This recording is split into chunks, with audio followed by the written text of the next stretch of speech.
এদিকে মানুষ মাথায় করে ইট নিয়ে আসছে বাবরি মসজিদের জন্য।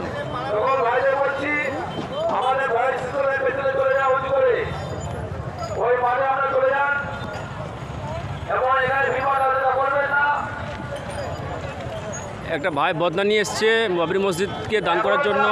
আর একটা ভাই, আমার বাড়ি হচ্ছে মুর্শিদাবাদ। জি, আমার বাড়ি হচ্ছে মুর্শিদাবাদ ভগবানগোলা। জি, আমি বর্ধমান কাটোয়ায় থাকি।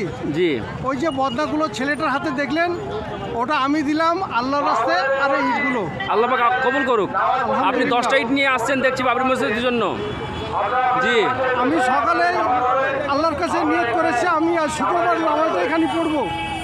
জি, এই ভাইয়ের জন্য সবাই দোয়া করবেন। এখানে এসে আমি খুব গর্বিত ভাই। জি, দেখেন ভাই কান্নাকাজ করতেছে। আমি হ্যাঁ, এখানে এসে খুব গর্বিত। এই ভাই জানি না আল্লাহ আমার কপালে কি লিখেছে।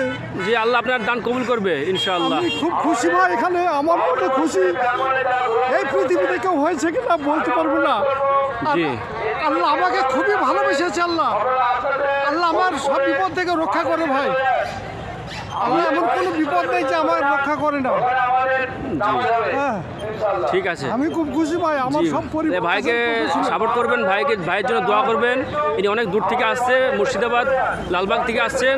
হ্যাঁ, মাথায় ইট নিয়ে আসছেন দেখেন, ভগবানগোলা থেকে আসছে। হ্যাঁ, ভাই বদনাও দিয়েছে, আবার ইটও দিতেছে বাবরি মসজিদকে। এইখানেই ঢালবো তো। জি, আচ্ছা, সামনে। আপনি এখানেই আছেন তো? জি, আপনি একটু দাঁড়ান, আমি এখানে আসুন।